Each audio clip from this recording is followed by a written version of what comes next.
Bonjour à toutes et à tous et bienvenue dans ce nouvel épisode de WWE News.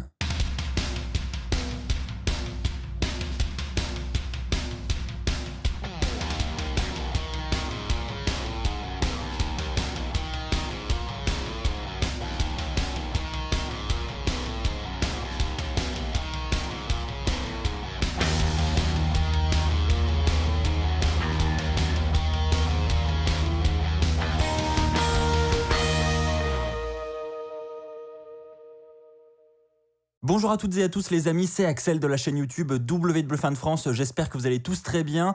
On se retrouve pour une nouvelle vidéo news et encore une fois on a beaucoup de sujets à aborder. Je vais parler beaucoup avec vous aujourd'hui de WrestleMania 37, le prochain WrestleMania.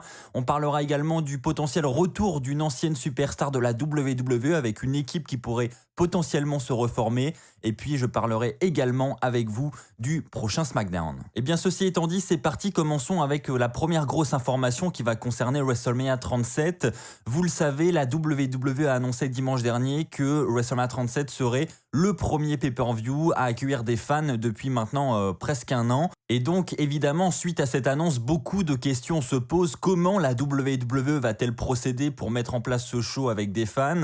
Parce qu'on parle quand même d'un show qui aura lieu au Raymond James Stadium, qui est un stade qui peut accueillir plus de 70 000 personnes. Donc très clairement, on se pose des questions et on se dit comment la WWE va pouvoir respecter les règles sanitaires en accueillant autant de fans. Eh bien sachez tout d'abord que la WWE ne prévoit pas de remplir le stade. Ça c'est tout simplement obligatoire. La WWE ne pourra pas remplir un stade avec 70 000 personnes en pleine pandémie mondiale. Donc très clairement ça c'est impossible. Par contre, on apprend aujourd'hui via WrestleVote, ce grand compte Twitter, que la WWE prévoirait d'inviter un nombre maximum de fans et nous avons ce nombre, il s'élèverait à 25 000. On aurait donc 25 000 fans présents au maximum pour WrestleMania 37. Alors il y aura une billetterie qui va être mise en place, bien évidemment. J'imagine qu'il y aura des espaces entre certains sièges pour mettre un petit peu de distance entre chaque fan pour essayer d'espacer au maximum les personnes. Évidemment, s'ils sont 25 000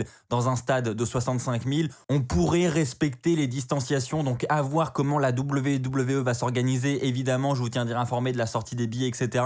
Même si pour nous, en France, ça semble encore très compliqué pour pouvoir se rendre à WrestleMania. On n'y voit vraiment pas clair. On n'a toujours pas le vaccin, enfin pas pour toute la population.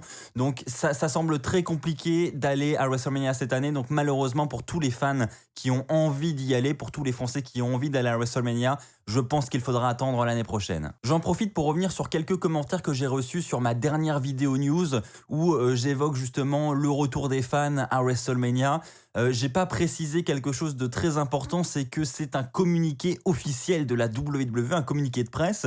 Donc c'est vraiment une annonce officielle, c'est pas une simple news, parce que j'ai reçu beaucoup de commentaires me disant « Vous rêvez, vous n'aurez pas de fans à WrestleMania 37, c'est impossible, l'épidémie est toujours là, etc. » Donc il s'agit d'un communiqué officiel de la WWE, cette même fédération qui se prive de fans depuis maintenant plusieurs mois et qui veut tout simplement copier le modèle de la NFL qui organise en ce moment même des shows avec des fois des stades avec 15 000, 20 000 personnes. Donc si c'est possible d'avoir des événements sportifs qui respectent les règles sanitaires et qui accueillent plusieurs milliers de fans. Vous avez l'exemple de la NFL comme je viens de le dire. Donc la WWE a vraiment communiqué officiellement là-dessus. Elle veut le retour des fans pour WrestleMania 37 et je pense qu'elle ne se lancerait pas dans un projet comme ça et dans un communiqué officiel si elle n'était pas sûre de pouvoir le faire. Donc c'est bien précisé d'ailleurs dans le communiqué que l'organisation de l'événement se fera en coordination avec le gouvernement. Donc très clairement, je pense que cette fois-ci, nous pouvons y croire. Nous aurons bel et bien des fans à WrestleMania 37. Maintenant, une question qui se pose, c'est quelle suite après WrestleMania? Aurons-nous le retour des fans également pour Raw et SmackDown? Eh bien, il est dit qu'en interne, la question se pose réellement. La WWE souhaiterait reprendre en douceur petit à petit les tournées dans différentes villes avec différentes arènes, avec le retour du public progressivement. Donc à voir si cela va se confirmer, mais il est dit que lorsque la WWE va devoir quitter ce stade de baseball où elle est actuellement, le Tropicana Field où est actuellement le Thunderdome, eh bien il est dit que la WWE pourrait mettre fin à ce contrat du Thunderdome pour reprendre les routes justement progressivement comme je viens de vous le dire, mais ça va falloir encore attendre un petit peu pour voir si ça se confirme. Rien ne semble officiel là-dessus, je tiens à le préciser, ce sont juste des rumeurs en interne pour le moment. Et puis concernant WrestleMania 37, j'ai d'autres informations à vous donner puisque nous avons également des infos sur la durée du pay-per-view. Alors vous le savez, hein, déjà le pay-per-view sera découpé en 2 soirées comme l'année dernière. Nous aurons un show le samedi soir et un show le dimanche soir. Maintenant, sur la durée, la WWE voudrait tout simplement que chaque soirée dure 3 heures. Donc le show devrait commencer heure française à 1 heure et devrait finir à 4 heures. Alors évidemment, il y aurait également un kick-off parce qu'on a l'habitude maintenant depuis des années d'avoir le kick-off juste avant le pay-per-view. Donc l'année dernière, on avait eu un kick-off le samedi et le dimanche. Donc ça devrait être exactement la même chose. On devrait avoir 2 heures de kick-off le samedi et 2 heures de kick-off le dimanche. Quoi qu'il en soit, on partirait sur une durée de 3 heures par soir et ça, c'est une très bonne nouvelle je trouve parce que on avait l'habitude maintenant depuis quelques années d'avoir parfois des WrestleMania un petit peu longs et c'est vrai que quand c'est long, ça devient un petit peu difficile à regarder. Donc là, divisé en 2 soirs, ça va être assez agréable et personnellement, moi j'ai bien aimé ce qu'ils avaient fait l'année dernière. N'hésitez pas à me préciser votre avis là-dessus. Est-ce que vous êtes pour ou contre le découpage de WrestleMania en 2 soirées différentes?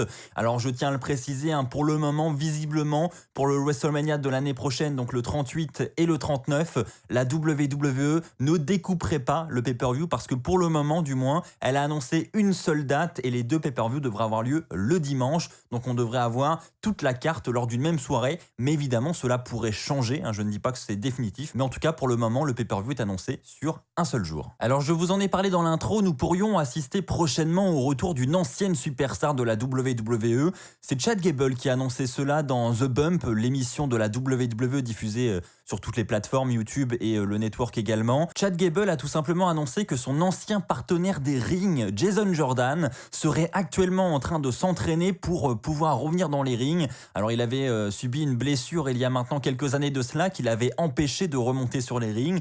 Eh bien sachez qu'il serait actuellement en train de se préparer pour revenir véritablement en action et donc plus pour avoir un rôle de producteur ou quoi que ce soit, ça serait vraiment pour revenir en tant que catcheur dans le ring. Et d'ailleurs, Chad Gable a précisé qu'il ne serait absolument pas contre pour reformer American Alpha, cette équipe entre Jason Jordan et Chad Gable, qui était d'ailleurs une excellente équipe au passage. Ils ont d'ailleurs remporté ensemble les titres par équipe de SmackDown, donc clairement, moi ça me ferait extrêmement plaisir de voir Jason Jordan de retour et de le voir reformer cette équipe avec Chad Gable. Il y aurait déjà dans un premier temps un petit peu de nostalgie et puis en plus ça amènerait vraiment de la qualité dans cette division par équipe qui je trouve en a un petit peu besoin en ce moment. Ça amènerait quelque chose de frais et de nouveau, donc clairement moi j'aimerais bien le revoir. Parlons maintenant de Stephanie McMahon qui était récemment en interview à propos de cette annonce concernant les 3 prochains WrestleMania. Donc on sait que le WrestleMania 37 aura lieu à Tampa au Raymond James Stadium, mais on a également appris que le 38 aura lieu au AT&T Stadium de Arlington à côté de Dallas et que le 39 aura lieu à Los Angeles au SoFi Stadium.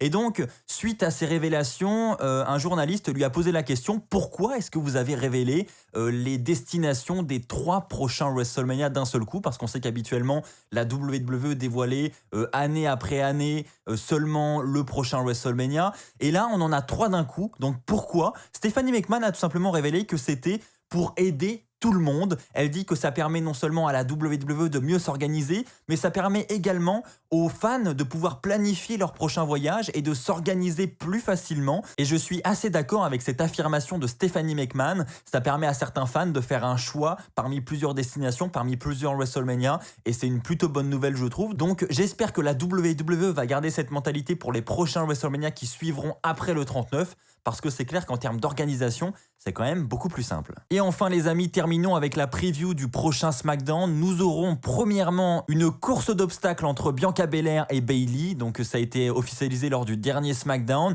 Donc reste à savoir quel sera le format de cette course d'obstacles. Et on aura également un match assez intéressant entre Big E et Apollo Crews, parce que ce match sera pour le titre intercontinental. Apollo Crews a donc obtenu un rematch pour ce titre. Est-ce qu'il va cette fois-ci réussir à mettre les mains dessus? On a pu voir notamment Apollo Crews recevoir des conseils de la part de Roman Reigns la semaine dernière à SmackDown. Est-ce que les conseils de Roman Reigns vont être utiles et est-ce que ça va lui permettre de mettre les mains sur ce titre? La réponse, ce sera ce samedi à SmackDown sur AB1. Voilà les amis, c'est ainsi que s'achève cette vidéo news. J'espère qu'elle vous aura plu. Si c'est le cas, comme d'habitude, n'hésitez pas à lâcher un pouce bleu. Merci à tous ceux qui prennent 2 secondes pour le faire, ça m'aide énormément. Merci également à tous ceux qui s'abonnent à la chaîne YouTube. On a dépassé les 96 400 abonnés, donc on approche à grands pas des 100 200 000. Merci à tous. On se retrouve très très vite pour de nouvelles vidéos. D'ici là, portez-vous bien et n'oubliez pas, soyez toujours très très fiers d'être fan de catch. Allez, bye tout le monde.